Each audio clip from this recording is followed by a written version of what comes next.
Бисмиллах, вальхамдулиллах, вассалат вассалам аля расулиллах. Ассаламу алейкум ва рахматуллахи ва баракатуху. Урматтуу мусулман бир тууганым, бүгүн дагы сүйүктүү пайгамбарыбыз саллаллаху алейхи ва салламдын насааттары тууралуу келген хадистердин катарын толуктап өтмөкчүбүз. Бүгүнкү хадисибиз 46 хадис. Бул хадистин негизги темасы зулумдуктан тыйылуу, зулумдуктун зыяндары жана зулумдуктун өкүмү шариятыбызда арам экендиги, ал чоң күнөө экендиги тууралуу бизге баяндап берет. Аби Хурайра радиаллаху анху кала, кала Расулуллах саллаллаху алейхи ва саллам. Абу Хурайра, Аллах андан разы болсун, айтат, пайгамбарыбыз саллаллаху алейхи ва саллам мындай дейт: "Мен канат лаху мазламатун ли ахихи мин ардихи ау шайин." Кимдин башка бир мусулман бир тууганына анын аброюна шек келтирип же башка нерсесине зыян берип, зулум өткөрүп койгон болсо, фалятахаллалаху минху лияум. Анда бүгүн барып ошодон кечирим сурап, ошол зулумдугунан тазаланып, кутулуп алсын дейт. Кобла ла якуну динарун вала дирхамун. Динар дагы, дирхам дагы пайда бербей турган күн келелектен алдын дейт. Ин канат лаху амалун солихун ухида минху би кадари мазламатихи.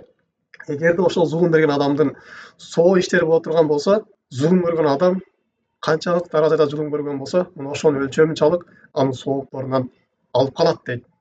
Ва иллам такун лаху хасанатун ухида мин сайатихи сахибихи ва хамила алейхи.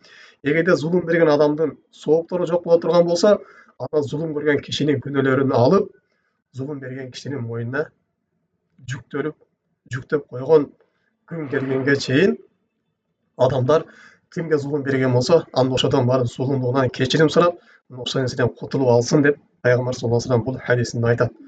Бул хадис имам Бухари чыгарган сахих хадис. Эми урматтуу мусулман бир тууганым, мына ушул хадистин негизинде зулумдук боюнча келе турган болсок, пайгамбар саллаллаху алейхи ва саллям айтып атат: кимден ким башка бирөөгө зулум берип койгон болсо дейт. Биз шариятыбызда белгилүү болгондой эле, бир мусулманга экинчи мусулмандын анын ирдуху, аброю, ва дамуху, анын жаны, ва малуху, жана анын мал дүйнөсү арам болуп эсептелинет. Эч кимдин башка бирөөнүн акысына кирүүгө акысы жок. Бир гана өзүнүн акысы менен гана кире алат. Анын аброю болсун, мал дүйнөсү болсун же каны болсун. Ал эми кимде ким бирөөнүн аброюн түшүрө турган болсо, аброюна шек келтире турган сөз сүйлөй турган болсо, анда бул ага зулум болуп эсептелинет. Эртең кыямат күнүнө барган кезде, адам бүгүн кечирим сурап кутула албай турган болсо, эртең кыямат күнүнө барган кезде ошого зулум кылгандыгы үчүн Аллах Таала зулум көргөзгөн кишинин соопторун алып, зулум көргөн кишиге алып берет. Мындайча айтканда, зулум көргөн кишинин акысын алып берет залымдан. Залымдар бүгүнкү күндө бирөөгө зулум берип туруп, бирок өзүнүн тааныш билиши менен, өзүнүн күчү менен кутулуп кетиши мүмкүн. Бирок Аллах Тааланын астына барганда эч жака кача албайт. Пайгамбарыбыздын башка хадистерине келгендей эле, Аллах Таала кыямат күнү болгон кезде мүйүзү жок кочкордон мүйүздүү кочкордун да акысын алып берет дейт. Мына ушул күн келген кезде Аллах Таала ар бир инсандын акыларын алып берет.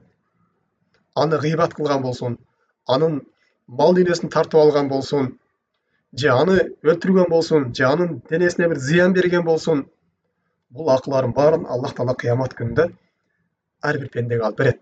Бирок бул алып бериш кандай болот дегенде, ал күндө акча, мал дүйнө менен болбойт. Ал дүйнөдө сооп же күнөө иштейт.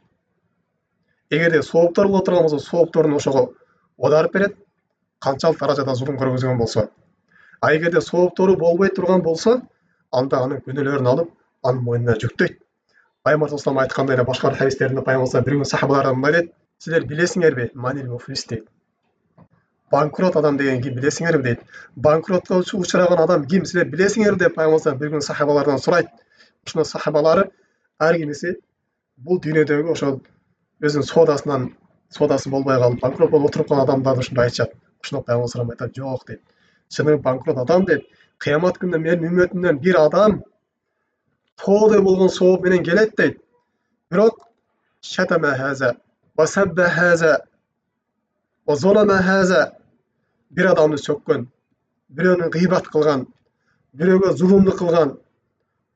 Ошентип ар кимге зулум берип келген дагы, ошол зулум көргөн адамдар келет дагы, кимди сөккөн болсо, ошол сөккөн келип өзүнүн акысын алып кетет дейт. Ошентип ар ким өзүнүн акысын алып отуруп, жанагы адамдын сооптору калбай калат дейт. Сооптору калбай калган кезде бул жакта дагы зулум көргөн адамдар болот. Алар келген кезде аларга соопторунан бере албай, алардын күнөөлөрүн Аллах Таала ошол залымдын мойнуна жүктөп берет деп Пайгамбар салам айтат. Мына ушул адам чыныгы банкрот адам дейт. Бул дүйнөдө көп соопторду кылып туруп, бирок аркасынан бирөөлөргө зулум берген адам дейт. Соопторун баарын кыямат күнү барганда алдырып жиберет дейт. Демек, урматтуу мусулман тууганым, биз бирөөлөргө зулум берүүдөн этият болушубуз керек экен. Эми ушул зулумдук боюнча келе турган болсок, шариятыбызда бул зулумдук эки түрлүү болот. Биринчи зулумдук Аллах Тааланын акысындагы зулумдук. Мындайча айтканда Аллах Таалага күнөөкөр болуштук. Бул кандай дегенде, биринчиси Аллах Таалага ширик кошуштук, намаз окуй коюштук, малы зекет өлчөмүнө жеткен болсо, зекетин бербей коюштук, же болбосо Аллах Таала буйруган арам иштен тыйылбаштык, арак ичиштик, чочконун этин жештик. Жана ушундай Аллах Тааланын буйруктарын аткарбаштык, бул Аллах Тааланын акысында зулум болуп эсептелинет. Аллах Таала бул пендесинин күнөөлөрүн кааласа Аллах Таала ырайымын алып кечирип жиберет. Кааласа Аллах Таала өзү азаптап, тозокко салып, тазалап, андан кийин чыгарат. Андан кийин дагы экинчи зулум бар. Бул пенделердин акысында болгон зулум. Мисалы үчүн кандай? Бирөөнүн мал жанын тартып алыштык. Же болбосо бирөөнүн аброюна шек кетириштик. Же бирөөнүн ден соолугуна зыян бериштик. Бул дагы зулум болуп эсептелинет. Бирок бул зулумдарды Аллах Таала кыямат күнүнө барган кезде ошол пенделердин өзүнүн ортосуна коюп коет. Ар бир зулумду Аллах Таала өз ээсине алып берет. Ошол адамга зулумдудан кутулмайынча ал бейишке кире албайт. Тозоктон кутула албайт. Пайгамбар салам айткандай, шахид болуп өлгөн адам. Бул эсеп кысапсыз бейишке кирет. Бирок ошол адамдын бирөөдө карызы боло турган болсо, же бирөөдө зулумдугу боло турган болсо, Аллах Таала мына ошол зулумдугунан кутулмайынча, мына ошол карызынан кутулмайынча, Аллах Таала ал шахидти да бейишке киргизбейт дейт. Зулум берүүдөн этият болушубуз керек экен. Бул пенделердин акыларына дагы зулум берүүдөн этият болушубуз керек. Аллах Тааланын акысына дагы зулум кылуудан этият болушубуз керек.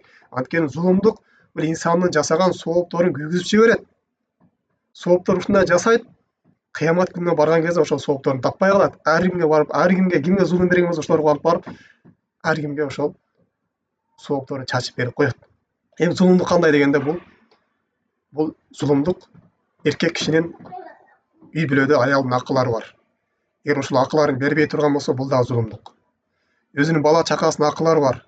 Ушул акыларды бербей турган болсо, бул дагы зулумдук. Өзүнүн ата энесинин, бир туугандарынын, кошуналарынын, жада калса башка жаныбарлардын дагы, айбанаттардын дагы акылары бар. Эгер ушулар акыларды бербей турган болсо, эртең кыямат күнүндө бул зулум болот дагы. Булар өз акыларын келип талап кылат. Бир жерде иштей турган болсо, мына ошол ишине дагы жоопкер. Бир жерде башчы боло турган болсо да ошол башчылыгында инсан жоопкер болот. Эртең кыямат күнүндө ошол башчылыгына да жооп берет. Бир жерден бир адилетсиз өкүм чыгарып кое турган болсо, же бир жерден бир жерге тууганына тарта кое турган болсо, ушунун баарына эртең инсан кыямат күнүндө зулум кылган үчүн жооп берет. Мына ушунун баары келип өз акыларын келип талап кылат. Дагы Аллах Тааланын акыларына дагы зулум кылуудан этият болуш керек. Өзгөчө ширик боло турган болсо, бул инсандын жасаган амалдарын баарын күйгүзүп жиберет дагы. Өзүнчө чоң ширик боло турган болсо, инсандын түгөл тозокто калып кетиши себепкер болуп калат. Аллах Таала Куран Каримде Пайгамбар саламга эгерде сен ширик жасай турган болсоң дагы дейт, Аллах Таала сен ширик кошуп кое турган болсоң дагы, сенин жасаган амалдарың баары хабат болуп кетет деген да. Жана ошол жерде Пайгамбар салам айткандай, кимде намаз окубай турган болсо, бул да Аллах Тааланын акысы. Ким намаз окуп Аллах Тааланын акысын бербей турган болсо, кыямат күнүнө барган кезде Аллах Таала биринчи намаздан эсеп кысап калат дейт. Эгерде намаздан өткөн болсо дейт, андан башка соопторун эсептей баштайт. Демек, намазга да бекем болуш керек экен. Аллах Таала биринчи намаздан сурайт. Эгер намаз толук чыккан болсо, анан башка соопторунан сурайт. Жана дагы Пайгамбар салам башка хадистер келет. Жалгыз калган кезде Аллах Тааланын өзүнөн коркуштук, таквачылык кылыштык. Пайгамбар салам айтат, менин үмметимден бир адам бар дейт. Ушундай тоодой болгон сооптор менен келет, бирок ошол тоодой болгон соопторун Аллах Таала жүн сыягын тытып жок кылып жиберет дейт. Ошондо сахабалар: "Эй Расулулла, бул кандай болгон киши? Бул ким, Расулулла, бизге айтып бериңиз, биз ошол кишилердин катарына кошулуп калбайлы" дегенде Пайгамбар салам: "Бул киши дейт, адамдардын көзүнчө жакшы амалдар жасайт, ибадаткөй болот дейт, бирок эч ким жок жерге барган кезде, өзү жалгыз калган кезде күнөө жасайт" дейт. ушул адамдын дагы Аллах Таала жасаган соопторун жок кылып жиберет.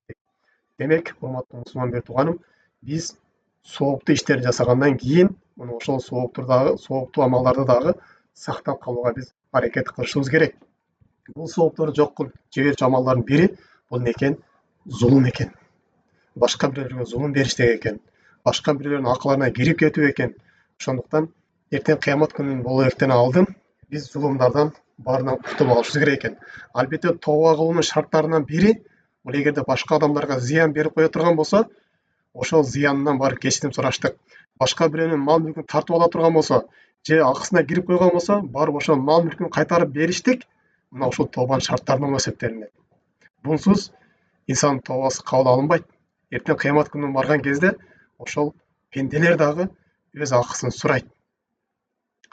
Демек, урматтуу мусулман бир тууганым, бүгүнкү сабагыбыздан кыскача алуучу жыйынтык биз зулум берүүдөн этият болушубуз керек экен. Өзүбүз дагы башка бирөөлөргө зулум берүүдөн жана ошондой эле зулум берип аткан адамдарды көрө турган болсок, аларды дагы зулумдан тыюуга колубуздан келишинче аларга насаат айтып аракет кылышыбыз керек экен.